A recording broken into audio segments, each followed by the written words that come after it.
eso. Y es que eran un montón, se pasan de lanza. Todo fue culpa del COVID. Ya estuvo bien. Los diezmó. Ahí está referencia. Ahorita les envío la imagen. Ahí está la imagen.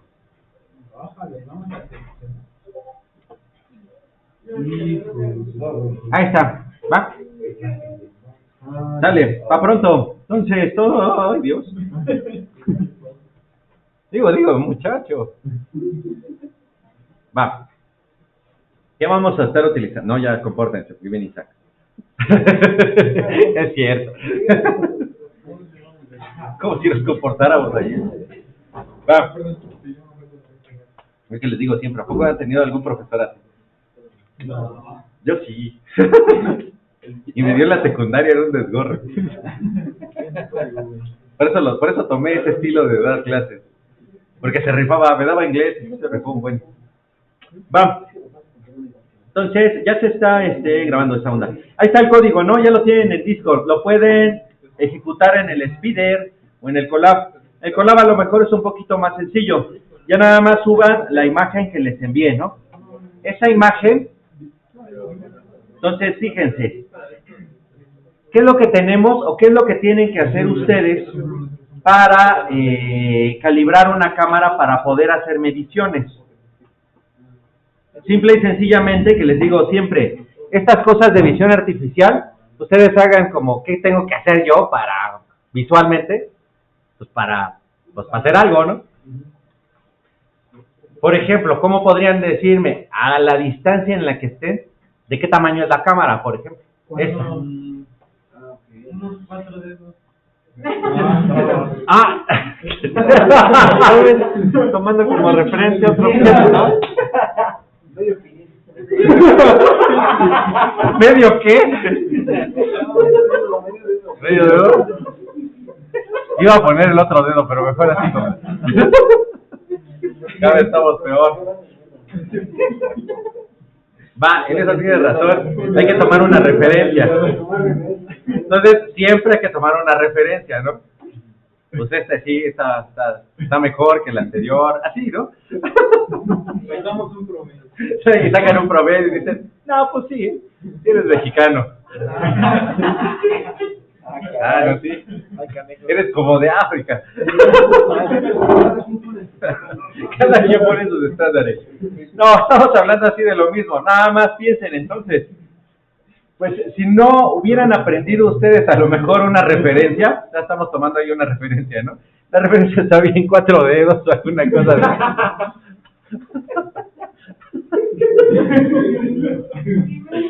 ¿Qué iba a decir? 2 manos, cabeza libre.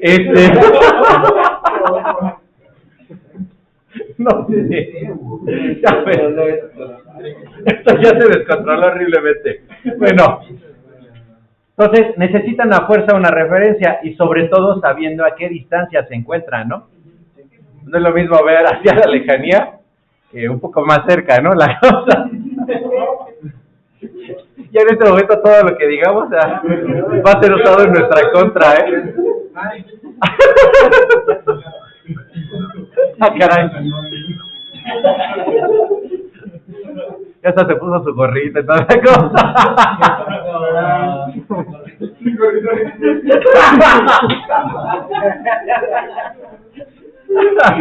Lo malo de que se lo lleva. ¿Va? Ay, no voy a tirar esta onda. Todavía estoy en internet porque moví el cable. Si ¿ustedes entraron a la plática a la última ponencia? ¿A los drones? No.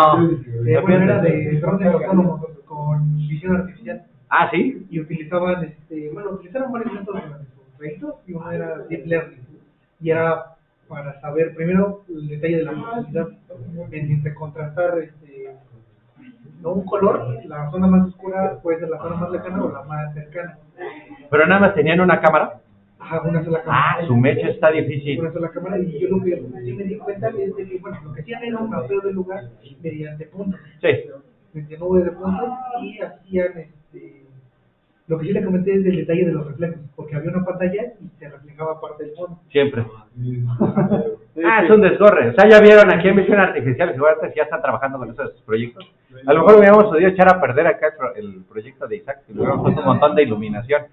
¿En oscuridad funciona tu proyecto? Sí, la cámara tiene LED. ¡Ah, hijo de... Pues, ahí está. Y eso está bastante bien. Esa es una otra tema. Otra cosa que me di cuenta es que igual si tenía mucha luz, tampoco lo detecta. Tampoco lo detecta. Es como un balance. Sí, tienes que tener un... Aparte por la luz Perfectamente equilibrado. Porque es basada en luz.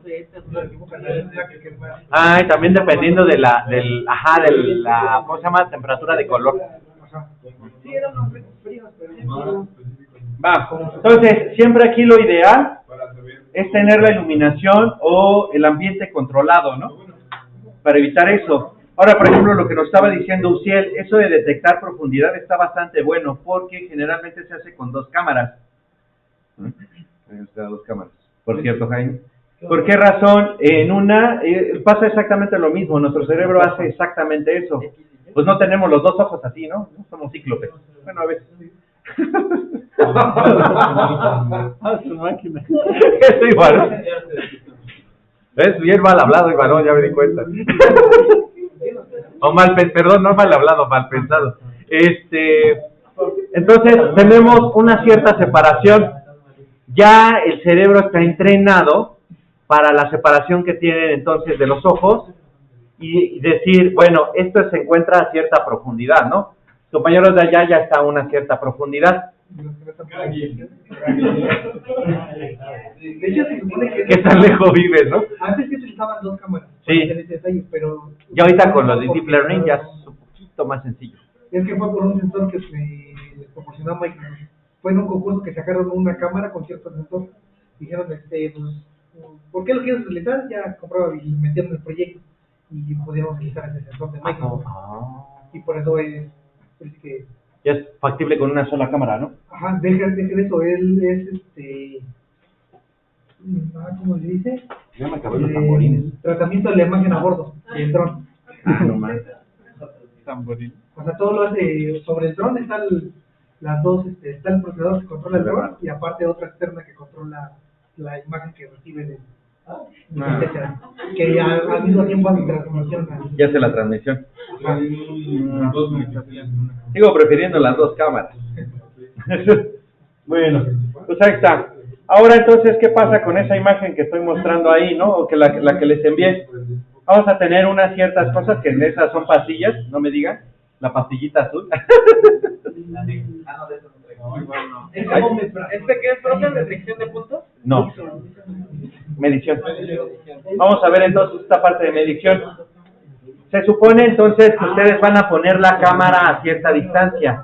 Nunca la van a mover. O si se tratara entonces, se oye bonito. Se supone entonces que si van a tener el ambiente controlado, también la cámara va a estar a cierta distancia. También debería funcionar, por ejemplo. Póngase usted a 10 centímetros de su monitor, de su cámara. O sea, es que a la distancia que esté, o sea, si solo está esta parte de la cara, detecta los puntos de esta serie aquí. Pero que sea lo suficiente para que se vea todo y a una distancia. Sí, ahí también ustedes deberían de ponerle ese tipo de cosas, ¿no? Es como el Face ID de los teléfonos que te dice... Ándale. O sea, que te pone la óvalo más chiquito pues para que se vea lejos. Sí, esa cosa. ¿Va? Entonces, aquí estamos utilizando entonces esta imagen que va a tener un objeto de referencia que sería la moneda, que es el quarter. Oh my God. Ah, no, ese sería, hay que hablar como gringo. Como gringo. It's a quarter, man.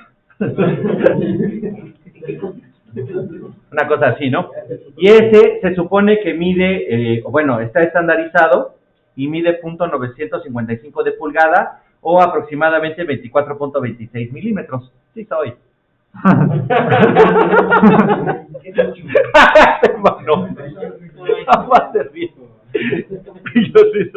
¿Va? Entonces le ponemos ese valor como tal. Y aquí nada más lo que vamos a hacer es todo este proceso de siempre. Imagen, tomamos imagen, ¿no? Cargamos la imagen en este caso. Se pasa a gris. Después se le aplica un filtro gaussiano para hacerla borrosa, ¿no? ¿Por qué? Porque después le vamos a hacer la encontración de los bordes con Cani. Después se va a hacer la dilatación entonces de esos bordes para hacerlos así un poco más gruesos y luego se erosionan. ¿Por qué? Porque puede ser entonces que cuando tomen la fotografía, los borronen y hagan el algoritmo de Cani, acuérdense que hay veces que salen bordes que están no unidos, ¿no? Y entonces eso de la dilatación los hace un poco más gruesos, lo erosionan y ya queda un borde un poco más delgado, pero ya se muestra, ¿no? Todo el borde. Reconocible, ¿no? Ajá. Y por supuesto, la imagen, otra vez, debe estar en un ambiente controlado. Usan la función entonces para encontrar contornos, Y luego entonces ya los toman y los arreglan. Ay, Dios santo, ¿quién se quiso? Con de Sort Contours, ¿va? ¿Por qué? Para obtener entonces los contornos así, otra vez, porque ya no podemos decir nada aquí sin que se oiga feo. Para encontrar los contornos más grandes y ponerlos primero en su lista de contornos vistos. ¿Sale? ¿Y para qué quieres los más grandes? ¿Para qué no? ¿Por qué no, Jaime? Mejor un contorno como una personalidad.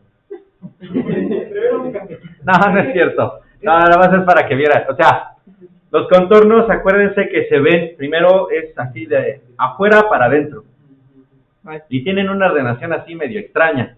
Pero ese con la ordenación que se hace ahí, primero sería, ahora sí, primero colocar el quarter o la monedita esta. Podríamos poner una moneda de 10 pesos en nuestro caso. Y empezaría entonces a contabilizar, no los más grandes, sino a partir de esta, ¿cómo se llama? La izquierda, de la imagen, entonces, que estamos viendo así de la izquierda hacia la derecha, como leemos nosotros, ¿no? De izquierda a derecha y de arriba para abajo.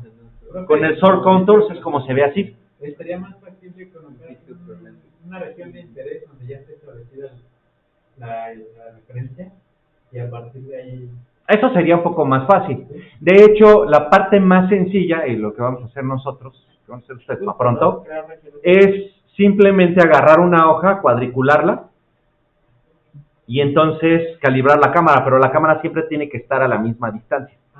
Ok, ya para que tengas las medidas establecidas. Y ya entonces se tienen las medidas establecidas. Pero ahorita vamos a ver también que la cámara no tiene que ser como esta. ¿Se dan cuenta? A ver si lo alcanzan a ver aquí en el Discord. Tiene ese efecto, ahora sí, a ver si no sale algo extraño de ahí. ¿Cómo de qué? De ojo de pescado se llama. Ay. Eso distorsiona entonces. No necesita tener una lente de ese tipo, es una lente así, ay Dios santo, convexa. Cóncavo convexo, sí. Si la lente es plana, entonces es la ideal. Pero si no se puede ajustar, se puede realizar el ajuste. Véanlo. Haciendo ahí cosas extrañas, como siempre. Para sus fans del, ¿cómo se llama? Del velador. Ok. Y ya luego entonces se empiezan a recorrer los contornos. También se puede hacer para que ustedes, por ejemplo, o lo que hacen muchas veces en las industrias, también que ponen eso para medir, realizar mediciones, sí ponen alguno que sea de referencia, que fuera en alguna posición, sobre todo a la derecha o arriba, para que lo revisen, y ya van pasando entonces las piezas en otro lado. Si no quieren hacer lo que dice Jaime, ¿no?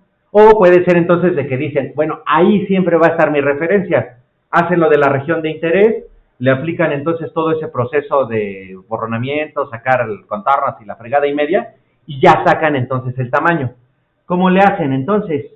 Aquí está. Cuadro delimitador, rotando el contorno, bla, bla, bla.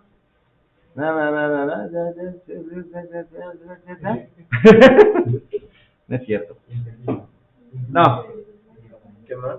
Bueno, entonces aquí, por ejemplo, si el contorno no es suficientemente grande, porque ya más o menos tienen calibrado de qué tamaño debería de ser el contorno, a la distancia en que está la cámara, ya van a ignorarlo, porque pueden aparecer ahí estas cosas que se llaman artefactos, ¿no? O ruido.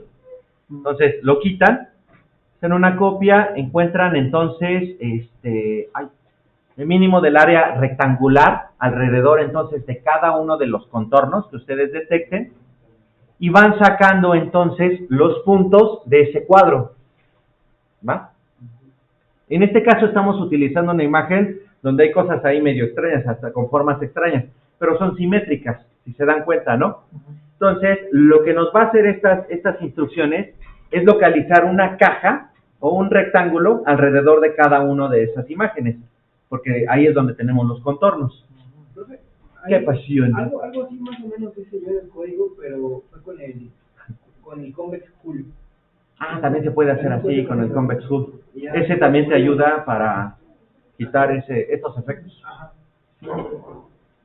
Hay muchas formas de hacerlo. Esta es una sencilla. También hay otra para saber la perspectiva. Pero recuerden, siempre se tiene que calibrar, ¿va? Y siempre van a tener entonces un cierto intervalo donde va a funcionar esta cosa, ¿va? Y entonces ya se ponen esos contornos, se dibuja y se ponen sobre los puntos esos valores. Dice después entonces que se desempaquetan las cajas ordenadas. Lo que se va a hacer es con esta función encontrar el punto medio. ¿Cómo lo van a localizar? Es enviándole entonces de este punto a este punto, de la parte izquierda a la parte derecha, ¿no? Y encontrar entonces de esa distancia en píxeles, ¿cuál sería la mitad? Es así muy sencillo, porque vamos a tener unos cuadros así. Entonces, se localiza esto. Y luego miden de acá a acá, y de acá a acá, y entonces cuentan cuántos píxeles hay, y encuentran la mitad. Y entonces, localizan ese contorno, ese punto aquí y acá, y encuentran el centro de gravedad de la... Bueno, más bien el punto medio de esa caja. Que tú lo hiciste con otra cosa, ¿no, Isaac? Ahorita por lo que alcancé a ver. ¿Cuál? Para detectar el centro de masa. Ah, sí. Partiendo centros de masa, agarrando el ancho de la imagen, detectando mi cuadrito, con el Convex Hull, y ya a partir de ese cuadrito, partir de la mitad, y encontrar Sí, la mitad de uno y otro, ¿no? Para encontrar esa coordenada en píxeles. Exactamente. Ahí está. Ahí ya le moví hasta acá. ¿Va? Entonces, ese de midpoint es el que los localiza. Entonces, les genera esos sets. No, esas tuplas, perdón. Por eso, las tuplas es... De hecho, para eso funcionan bastante bien las tuplas, para obtener entonces, no como una tupla, una dupla de datos, XY, puede ser. Y que ya no van a mover, que no se mueven, que quedan así, ¿no? Se dibujan los círculos y utilizando entonces esta librería de la SciPy.spatial, tiene una que encuentra la distancia euclídea. ¿Sí se acuerdan de eso? ¿Qué significa la distancia euclidiana? No suena. Estabas hablando de los espacios euclidianos. ¡Qué pasión! Es la que sacan con la raíz cuadrada de una distancia entre un punto y otro. Es esa. Es así de simple. Entonces, con eso encuentran la distancia euclidiana entre esto y esto. Pero, utilizando entonces, está encontrándole la distancia euclidiana, pero en píxeles. Y la parte importante de esto es estas dos líneas que estoy poniendo ahí en el Discord y en el Twitch, creo, también. La 86 y la 87, la que dice if pixels per metric is known, pixels per metric es igual a dB entre el ancho. dB entonces va a ser la distancia euclídea de este tipo, digamos que entre el lado derecho y el lado izquierdo, ¿va? Y lo va a dividir entonces entre el valor del ancho que nosotros pusimos. Yo ahí puse dos formas, que se mida en pulgadas o en milímetros. O sea, los gringos lo usan en pulgadas, ¿no? Entonces, nosotros somos mexicanos como Guillermo del Toro, porque soy mexicano, lo pongo en 24.26 milímetros, ¿va? En milímetros, esos gringos que... ¿Por qué no usan el sistema decimal? Bueno, si Jaime utilizó 4 dedos, ¿eh? ¿Cómo? ¿Cómo? 4 dedos.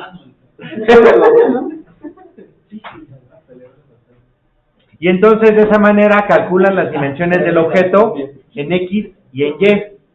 Pero, fíjense, ¿ya pagan impuestos? Hay que utilizar entonces esta parte con el perspective. Vemos que viene en ImUtils, en esa librería, porque si se dan cuenta, por ejemplo, hay unas pastillas que están medio chuecas. Entonces, eso les permite entonces generar la perspectiva, ese cuadro en perspectiva. No importa entonces si está al revés o volteado. ¿Sabes? En esencia es eso. Y entonces, cuando hacemos ya la corrección de la programación, ya nos dice eso. Que esa onda mide 23.34 milímetros por 24.26. Pero, ¿qué está pasando? Si se dan cuenta, la distancia la medía así y nada más puse esa. Pero, por las convecciones entonces de la cámara, hay un error entonces de casi 1 milímetro, un poquito más, no, casi 1 milímetro, en el eje Y. Sin embargo, para cosas un poquito más pequeñas, por ejemplo, esta sí me da 11.95 milímetros, que es más o menos el tamaño que tiene esa pastilla. Si no, se les atora en el gañote. Entonces, ¿esa es la relación de píxeles con milímetros? ¿O? Esa es la relación del píxel. Esto es lo que estoy sacando en esta parte. Idea, ¿no? Y esas entonces, por ejemplo, si precalibran la cámara, es medir entonces a una cierta distancia. Si tienen un cuadriculado, revisar cuál sería entonces su distancia en X y su distancia en Y, para que no pase esto. Ay, Dios santo. O sea, pero calibrarla, ¿en qué sentido? O sea, La distancia. la distancia nada más, ¿no? Ajá, o sea, sí, midiendo así y con el lente que estás utilizando, cuántos píxeles tienes entre este y este. Y cuántos píxeles tienes entre este y este. Si fuera una cámara profesional ya no tendría problemas. Depende, porque algunas tienen lentes adicionales y sí generan distorsiones, ligeras distorsiones. Es casi imposible que tengas un lente perfecto. Lo han hecho así casi perfectos, pero El ojo humano. tiene una cierta. No, inclusive nosotros tenemos errores. ¿Va? Y ahí está, entonces con eso lo pueden hacer. Ahora, por ejemplo, quieren tener un cierto intervalo para la distancia de la cámara. Pasa esto, entonces, agarran su hoja cuadriculada y ponen esta onda. Luego lo ponen a una cierta distancia, pero ahora van a estar midiendo X, Y y Z. Y entonces, finalmente, ¿qué va a pasar? Todas las distancias que no alcancen a medir, por ejemplo, ponen a 20 centímetros y la siguiente a 25 y el otro y otro. ¿Qué va a pasar entonces? Siempre van a necesitar una referencia a cierta distancia, algo que sepan cuál es el tamaño, para decirle entonces, bueno, si te encuentras a cierto tamaño, ve entonces cuando yo medía 20 centímetros. Pero ¿qué va a pasar en 22.5 centímetros? ¿Qué harían ustedes? Tengo nada más los valores entre 20 y 25 centímetros, pero quiero medir ahora 23. ¿Interpolación? Una interpolación. Yo sabría que son 23. Bueno, una 25 y otra 23, o sea, esas distancias sí se conocen. No, 20 y 25, sí las conoces, sí las calibras, ok. pero 23 no. Entonces, como dice Imanol, hacen una interpolación. Pero entonces, ahora su sistema le tienen que ir calculando todos esos errores a la interpolación y los errores que vayan obteniendo ahí, hacer toda esa estadística y decir, bueno, mi sistema está midiendo a esto más menos tanto. La desviación estándar o el porcentaje de error, exactamente. Es bastante sencillo, pero siempre se va a necesitar entonces esa referencia. O le metemos algo de inteligencia artificial. O dos cámaras. Bueno, pero para la misma inteligencia artificial también necesitamos hacer esa estadística. Sí, no, siempre. ¿Va? ¿Cómo ven entonces? Ahí tienen ese programa que lo pueden utilizar si van a medir algo en su proyecto, ¿no? Podrías incluso hasta incluirle, ¿no? La distancia de... Eso está muy lejos, pero la flojera es mayor, ¿no? ¿Ah? ¿Alguna otra duda con esto? Y cuando se usan dos cámaras, ¿se deben estar muy separadas? No, más o menos, no sé realmente, no me acuerdo cuánto es la distancia, pero si las tienes a esta distancia más o menos, funcionan bastante bien. Ya si quieres detectar cosas a mucha lejanía, a una lejanía mayor, sí pudiera ser ¿cómo se llama? Que las alejaras un poco. Pero no me acuerdo también bien de esa relación, tiene mucho tiempo que lo vi, que lo trabajé. Dependiendo también de la distancia que tienes, ya vas a tener un cierto límite para poder ver aquí. ¿Qué pasa? Entonces, lo mismo que nos pasa, entonces, vas acercando y ¿qué empiezas a ver? ¿Cómo ves el objeto? Sin hacer vistos. No, sin hacer viscos. Se ve doble. Sí, se ve doble. Empieza a aparecer unos efectos raros. Sí, se parten dos. Entonces, ya debes de tener algo enfocado a una cierta distancia. Hay un punto, creo, donde ya se unen a lo mejor, creo que los ángulos de visión, debe ser con los ángulos de visión. Entonces, ya si te pasas de ese punto de ángulo de visión, ya tienes aberraciones geométricas, se llaman. Sí, porque incluso así puedo ver esta cara y esta cara y no tiene sentido, ¿no? Sí, empieza ya a tener algunos problemas. Sí. La solución, Oh, sí es cierto. Las dos caras. tener cámaras montadas en... Pero necesitas como en que el motor. enfocar un ojo u otro, ¿no? ¿Ah? O sí puedes ver las dos al mismo tiempo. Sí, pero ¿Enfocas muy- con uno o enfocas con el otro? Pero muy raro.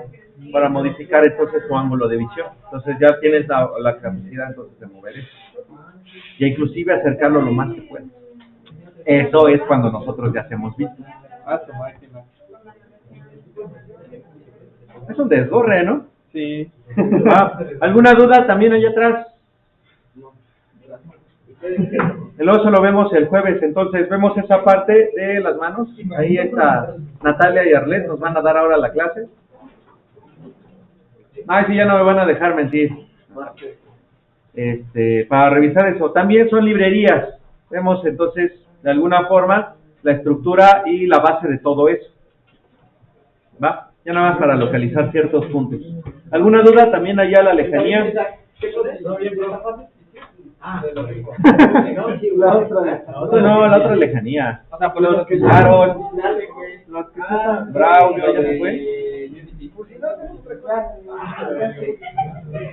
Esa onda, no sé. O sea, del Arduino están recibiendo esa información, la pasan a esa cosa y ya lo pueden enviar, entonces. Otra estaba checando si había forma, entonces, de conectar ambos programas. Ambos los tienen que tener abiertos, obviamente, ¿no? No, pero si el Arduino no está de más, porque nada más para mover los motores. Y la idea es ponerme Y pasarlo. Sí, o sea, si me es más rápido de Python, mando directo la información al... Se me ocurre como cadenas de texto. Sí, los puedo mandar como cadenas. Nos vemos. Checo eso, si lo tengo, en esta semana les envío esa información. A ver si se puede. Si no, ¿cuánto tiempo todavía tiene? Hasta el 20 de junio. Va. No, si es eso, ya como les digo, entonces la siguiente semana podemos dedicar a eso. Ya lo vemos aquí, o sea, entre todos, porque les digo, yo no lo he hecho. De todos modos, Si sale, ya la tengo mando. el video de todos modos para ir viendo qué onda. Sí, chécalo, perdón. Viene como programación avanzada de la semana pasada. Ok, pero Búscalo, ahí está en el canal. No está en ninguna lista, pero de los que he ido subiendo. sí, de tus clases. Sí. No, todo lo que sea de Órale. comunicación entre Unity y eso yo lo hago. Tú nada más quieres nada más